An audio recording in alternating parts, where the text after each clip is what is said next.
तो बोला ना एकदम चुटकी में निकाल सकते हो। इसमें हम लोग सीखेंगे कुल मिला के जो घनमूल कैसे निकाले जाते, ठीक है, क्योंकि इस पाठ का जो नाम था वो आपका था घन और घनमूल, ठीक है। इस पाठ का नाम कौन सा था?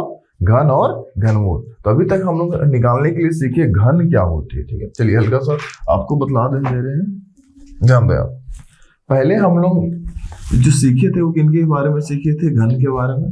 अब जो हमको सीखना है वो किनके बारे में सीखना है? घनमूल के बारे में। किनके बारे में?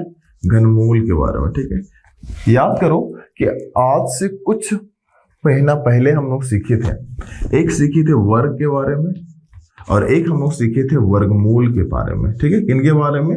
वर्गमूल। आपको बतला दें कि ऐट में भले इसको स्पेशल से बतला रहा है कैसे निकाला जाता है।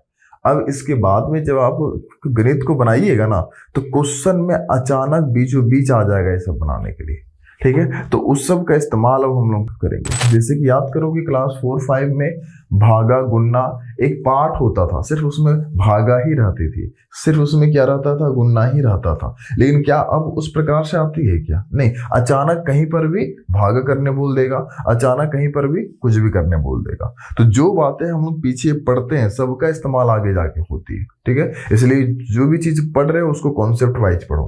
तो आज हम लोग इनके बारे में तो बातें करेंगे नहीं, वर्ग और वर्गमूल के बारे में हम लोग बातें करेंगे। किसके बारे में? घन और घनमूल के बारे में, ठीक है। तो सबसे पहली बात है कि अगर हम लोग बातें करें घन के बारे में, किसके बारे में? घन के बारे में। तो घन का मतलब है कि अगर मेरे पास में कोई एक क्या चीज है? संख्या, ठीक है, और उसका घन निकालना। घन का मतलब होता है पर पावर कितना हो जाएगा? 3, है ना। यानी उसको हम लोग क्या करते थे? 3 बार लिख के गुना करते थे। 3 गुन्ने 3 गुन्ने 3। चलो इसको गुना करो तो 3 तिया कितना होगा?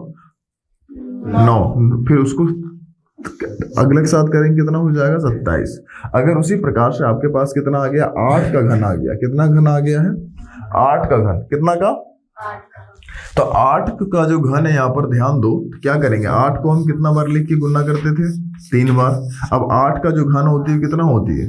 512 होती है। कितनी होती है? 512। तो अभी तक इस सब बातें हम लोग सीख चुके हैं।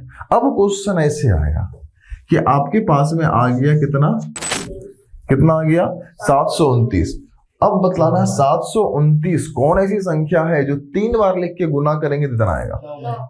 तो अभी तो आप पता है इसलिए ना बतला दे रहे बाबू, पता है इसलिए ना बतला दे रहे हैं, लेकिन अब हमको बना के दिखलाना है। बात समझ गया कि वह कौन सी संख्या होगी जो 3 बार गुना करेंगे तो इतना आ जाएगा, और उसी को हम लोग बोलते हैं घनमूल, ठीक है। क्या चीज बोलेंगे? घनमूल, ठीक है। तो इसके लिए आते हैं, बनाएंगे कैसे उसके बारे में देख रहे हैं, ठीक है। अभी मान लो कि मेरे पास एक क्या चीज है, अभी जो हम लोग पता करने जा रहे हो किनके बारे में? घनमूल के बारे में, ठीक है। किनके बारे में? घनमूल। और जो घनमूल पता करेंगे वो हम लोग निकालेंगे अभाज्य गुणनखंड के द्वारा। किनके द्वारा? अभाज्य गुणनखंड के द्वारा, ठीक है। इनका रखना नाम याद, ठीक है। अभाज्य गुणनखंड होती कैसे? चलो एक हम लोग उठा लेते हैं प्रश्न। कितना भी लिए थे? 7 2 9। कितना है? 7 2 9। इसको हम लोग बोलते हैं क्या चीज? 729। पता करना है कि क्या 729 एक पूर्ण घन संख्या है। अगर है तो इसका घनमूल कितना आएगा? तो इसको बनाएंगे कैसे? सबसे पहले हम इसका क्या चीज निकालेंगे? अभाज्य गुणनखंड। अभाज्य गुणनखंड निकालने के लिए पीछे भी हम लोग सीखे थे, जब भी निकालते हैं सबसे पहले छोटी पाड़ा देते हैं। क्या यहाँ पर जाएगा 2 से? 729 क्या 2 का पाड़ा में आती है क्या? उससे आगे बढ़ो, आएगा 3 का पाड़ा से। क्यों? क्योंकि सबको जोड़ो, 7 और 2 कितना होगा? 9। 9 और 9 कितना हो जाएगा? 18। क्या 18 आती है 3 के पाड़ा में? आती है, यानी कि ये कौन सा पाड़ा से जाएगा? 3 का पाड़ा से। चलिए यहाँ पर हम लोग कितना लिखेंगे? 3। 3 का पाड़ा में बतलाना है कितना बार में आती है। तो चलो हम लोग शॉर्ट में करते हैं। 3 का पहाड़ा में जो 7 है कितना बार में आएगा? 2 बार में। कितना लिखेंगे यहाँ पर? 2।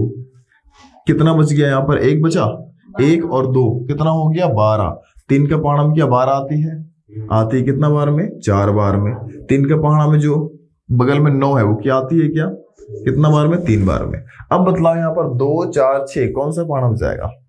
3 का। क्यों? क्योंकि इनको जोड़ो, 2 और 4 6, 6 और 3 कितना है? 9। 9 तो आती है, इसलिए हम फिर से कौन से पहाड़ा से देंगे? 3 का पहाड़ा से।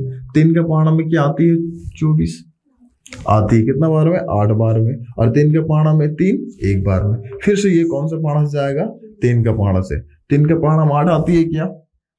उससे कम 6, कितना बार में? 2 बार में। बच कितना गया? 2, और पीछे कितना है? 1, 2 और 1 कितना हो गया? 21, 3 सती 21। अब इसके आगे तो दिक्कत नहीं होनी चाहिए। 3 के पहाड़ा में कितना बार में? 9 बार में। फिर 3 के पहाड़ा में कितना बार में? 3 बार। तो इतना सा काम हम लोग पहले भी करते थे, है ना। अब इसके बाद क्या करेंगे, आपके पास में जो घनमूल निकालना, देखो यहाँ पर घनमूल का साइन ऐसे होता है, 729 ऐसे करके लिख दिए और यहाँ पर लिखेंगे 3, ठीक है। अगर हम इस जगह पर कुछ बैठाएंगे नहीं, अगर यहाँ पर कुछ नहीं होगा, खाली होगा, तो ये आपका हो जाएगा वर्गमूल। क्या चीज हो जाएगा? वर्गमूल। इस जगह पर उस टाइम पे कौन सा संख्या छिपी हुई रहती है? 2। वर्गमूल में कौन सा संख्या छिपी हुई रहती है? 2। और जो घनमूल होता है उसमें कौन सा संख्या रहती है? 3, ठीक है। क्या कोई दिक्कत है यहाँ पर? तो इसका हमको क्या निकालना है? घनमूल। तो फिर से हम लोग ऐसा ही देंगे साइन। इस गड्ढा में कितना लिखेंगे? 3। अब ध्यान दो, जब हम 729 का अभाज्य गुणनखंड निकाले तो कौन कौन निकला? 1 to 3, 2, 3, 4, 5, 6। तो 6 को 3 लगा दो। 1 to 3, 2 को 3, 3, 4, 5, 6। क्या कोई दिक्कत है यहाँ तक? नहीं ना। चलो इसके आगे हम लोग बनाते हैं। इस जगह पर हम लोग फिर से यहाँ पर कितना लिखेंगे? 3 लिखेंगे। और कितना का लगाएंगे? तो जोड़ा 3 का। तो 3 को मिला के क्या हम लिख सकते हैं? 3 का क्यूब, क्योंकि इनको मिलाएंगे क्या क्या पर पावर होगा? 3, और इनको भी मिलाएंगे तो कितना पर होगा? 3 पर पावर कितना हो जाएगा? 3 हो जाएगा, ठीक है। अब इतना सा हो जाने के बाद देखो, ये 3 और अंडर रूट, 3 और अंडर रूट क्या हो जाएगा? हट जाएगा, ठीक है। तो बचेगा कितना? ये सिर्फ बचेगा 3 और ये भी बचेगा सिर्फ कितना? 3। अब देखो 3 को 3 से अगर हम गुणा करते हैं कितना आएगा? 9। चलो एक और हम लोग बनाते हैं, ठीक है। एक और हम लोग बनाते हैं 8000 का।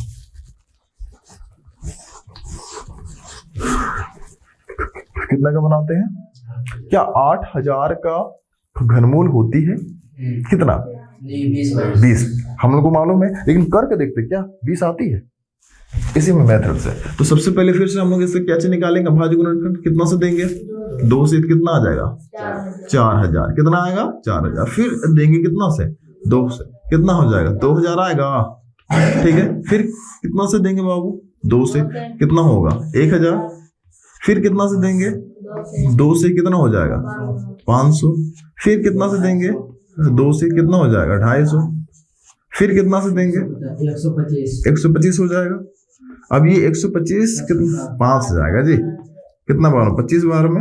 और फिर ये कितना से जाएगा? 5 के पहाड़ा में 25 बार। क्या कोई दिक्कत है यहाँ तक? ये तो हम लोग पहले से भी काम करते आ रहे हैं। अब अरे लड़का 3 का लगाना है ना। हाँ चलिए, तो हम लोग यहाँ पर सबसे पहले घनमूल किसका निकालने जा रहे हैं? 8000 का। तो यहाँ पर कितना लिख लेंगे? 3, और यहाँ पर कितना लिख लेंगे? 8000, ठीक है।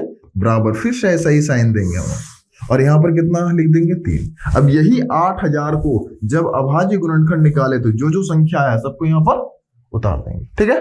चलिए 1 2 3 4 5 6 कितना है? 6। कितना लिखेंगे? 1 2 2 3 4 5 6 और 3 to 5। 1 to 5, 2 to 5 और 3 to 5। अब ध्यान दो यहाँ पर हम लोग बनाएंगे कैसे?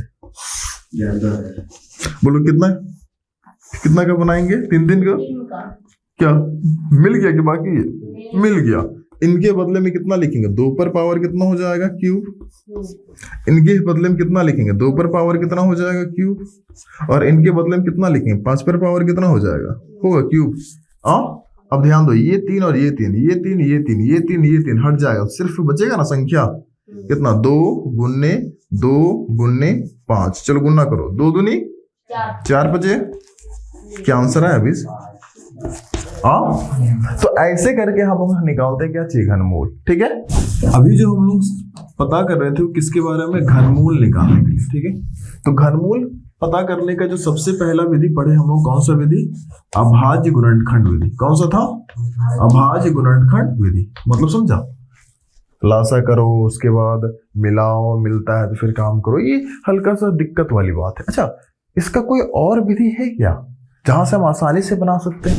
मान लीजिए कि आपके पास में एक संख्या कितना है 15 है ना, बड़ी बड़ी संख्या का बतला रहे हैं 157 और साथ में कितना है 400 कितना है 64। अब हम सोच रहे हैं इसको अभाज्य गुणनखंड विधि से ना पता करके आकलन विधि से निकालें। किससे?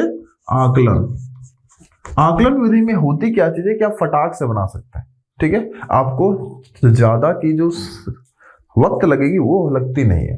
आकलन विधि में पता करने के लिए देखो, आप एक चीज जानते हैं कि इधर वाला जो साइड होता है इसको बोलते हैं क्या चीज? दायां, और इधर वाला जो साइड होता है इसको हम क्या बोलते हैं? बायां।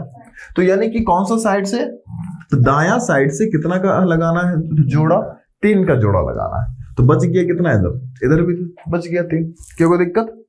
पहला वाला में ध्यान दो कि कितना आ रहा है तुम्हारे पास में 464। आखिरी में कितना है 4। देखो तो कोई भी जो घनमूल था उसके आखिरी में आता था 4। जैसे कि अभी हल्का से यहां पर देख लेना, 1 का घन कितना आता था 1, 2 का जो घन कितना आता था 8, अगला जो मेरे पास 3 का घन कितना आता था 27, 4 का घन 64, 5 का घन 125 कितना होते थे 125 बतला रहे बाबू, 6 का घन 216 है ना, 216 था जी, 6 36, हाँ 7 का घन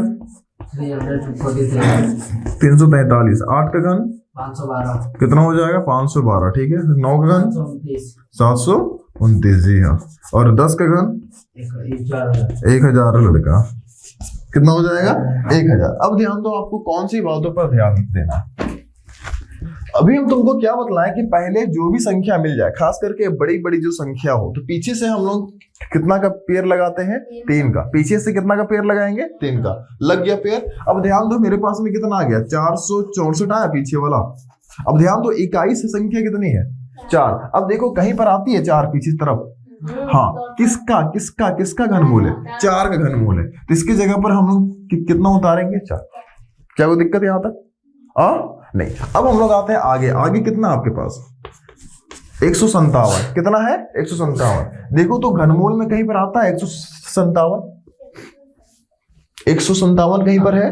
अच्छा उससे कम 125 कितना है 125 किसका घनमूल है 5 का। तो हम इस जगह पर कितना लिख देंगे, देखो इसका आंसर 54 है कि नहीं है। तो इस मेथड को समझा तुम लोग? हाँ चलो एक आध और हम लोग बनाते हैं। इसको अगर सीख जाओगे ना तो क्या चाहिए होगा तुमको बार बार वो करने की जरूरत नहीं है, फटाक से वो बना सकते हो, ठीक है। जैसे कि एक और हम लोग लेते हैं, ठीक है 2197 कितना है बाबू 2197। पहला काम क्या चाहिए होता है, पीछे से क्या चीज लगाना है जोड़ा, पीछे से क्या चीज लगाना है जोड़ा। आखिरी में देखो कौन सा संख्या तुमको दिखाई दे रहा है 7। देखो कहीं पर आती है 7, कहाँ 7 आ रही है 27 का। तो 27 किसका घन है 3 का। तो हम कितना लिखेंगे यहाँ पर 3। क्या कोई दिक्कत है यहाँ पर? आगे कितना छूट गया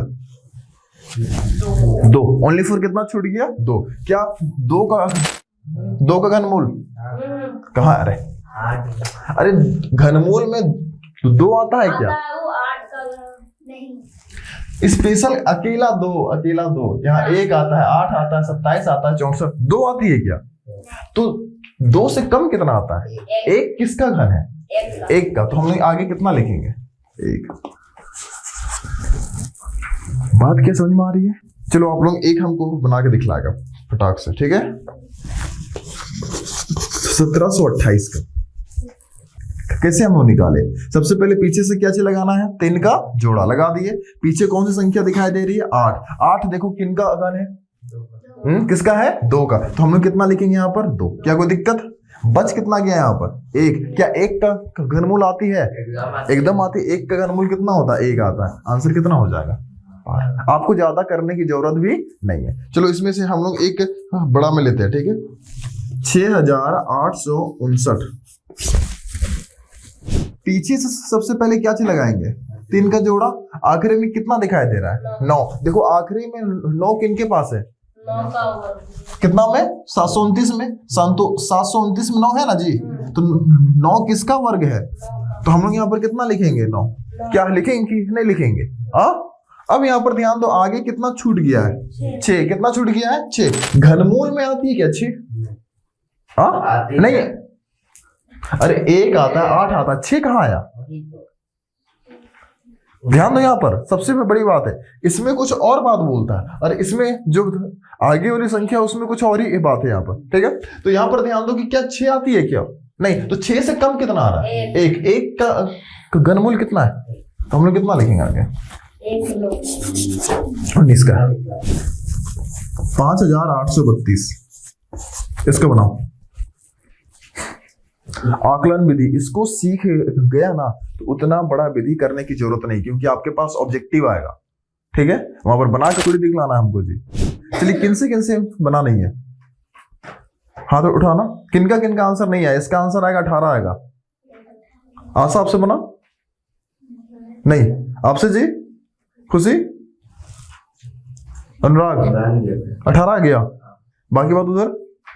चलिए ध्यान दो, यहाँ पर सबसे पहला काम क्या करना है? पीछे से लगाना है 3 ठो का जोड़ा। ध्यान दो यहाँ पर, पीछे से क्या लगाना है? जोड़ा। सबसे पहले देखो आखिरी में कितना संख्या दिखाई दे रहा है? 2। देखो 2 किसके आखिरी में आता है? 512 का। 512 का जो घनमूल है कितना होता है? 8। तो इकाई में हम लोग कितना लिख देंगे? 8। पीछे ही लिखना है उसको। ठीक है, अब बच गया मेरे पास कितना है? 5। 5 का घनमूल होती है कि नहीं होती है? नहीं होता। उससे कम कितना होता है? 1 का घनमूल कितना आता है? अगला आप लोग बनाइएगा 2744 का। जिनसे बना नहीं उसको ध्यान से देखो। पीछे से हम लोग कितना का लगाएंगे? 3 संख्या का। कितना मिल गया तुम्हारे पास में? 744। कितना है? 744। इकाई में कितना है? 4। देखो तो आखिरी में जो 4 है किसके पास आती है? 4 तो हम देख रहे हैं 64 के पास है। तो 64 का घनमूल कितना होता है? 4। तो उसके जगह पर हम कितना लिखेंगे? आगे कितना छूट गया? 2। क्या घनमूल के पहाड़ा में 2 आती है क्या? नहीं, उससे कम कितना आता है? 1। तो 1 का घनमूल कितना होता है? 32,768। 32,768। वहां पर यहाँ पर जल्दी बनाओ। रंजन बन गया सबसे? चलो इसका आंसर देखो कितना है मेरे पास? 768 है ना। तो सबसे पहले ई तो आएगा, 3 संख्या इधर आ जाएगी, 2 संख्या है ना। तो 768 के पीछे कितना है? ध्यान दो इधर, 768 के पीछे कितना है? 8। अब ध्यान दो 8 कहीं पर आती है क्या? कहां पर? यहाँ पर। तो ये कितना का घनमूल है? 2 का। तो हम लोग कितना लिखेंगे? 2। होगा कि नहीं होगा? अगला देखो यहाँ पर कितना है? 32। क्या घनमूल में कहीं पर 32 आती है? नहीं। तो 32 से कम कौन आती है? 27 का घनमूल कितना होता है? तो इसका आंसर कितना होगा? 32। किनका आया आंसर? आपका भी आया। आपका बाबू? 272 आ गया था मेरा। तो देखो यहाँ पर ये रहा क्या चीज मालूम है कि जब भी कंपटीशन एग्जाम में बैठोगे और कहीं पर घनमूल निकालने के लिए आ जाए तो उतना मतलब कि सोचते रहना नहीं है, डायरेक्ट करके हम लोग निकाल सकते हैं। क्या निकल सकता है कि नहीं? ठीक है, जो हम उतना अभाज्य गुणनखंड निकालेंगे, 3 का जोड़ा बैठाएंगे तब जाके निकालेंगे। अच्छा मान लो कि एक ठो आ गया कितना बाबू? 64,000। इसका कोई पूछ देता, क्योंकि अभी तक जो भी सीखे हम लोग संख्या वाला सीखे हैं, जीरो तो नहीं सीखे। बोलो 40। कितना आएगा? 40। क्यों? क्योंकि सबसे पहले पीछे से क्या लगाएंगे? 3 का जोड़ा। आगे कितना बच गया? 2 ठो। इसके आखिरी में कितना है? 0। और 0 का घनमूल कितना होता है? आगे कितना तुमको दिखाई दे रहा है? 64। 64 क्या वर्गमूल में आती है? कितना है? 4 का। कितना लिखेंगे? 4। आंसर कितना हो जाएगा? तो बोले ना एकदम चुटकी में निकाल सकते हो। ठीक है, क्या कोई दिक्कत? चलिए आप लोगों का होमवर्क में क्या चीज है कि 3.2 कौन सा? 3.2 क्वेश्चन नंबर 1 और क्वेश्चन नंबर 2 एकदम सेम टू सेम मेथड बनेगा। लेकिन ध्यान रखना, मेरी बात तो सुन लो। क्वेश्चन नंबर जो 1 है वो आपको अभाज्य गुणनखंड विधि से बनानी है। मतलब कि पीछे वाला एल हमें नहीं था, लासा करके 3 का जोड़ा निकाले थे। और क्वेश्चन नंबर जो 2 था उसमें आपको आकलन विधि का प्रयोग करना है। आकलन विधि का मतलब ऐसे डायरेक्ट करके। ठीक है, तो क्वेश्चन नंबर 1 और क्वेश्चन नंबर 2 बना लेना। ठीक है।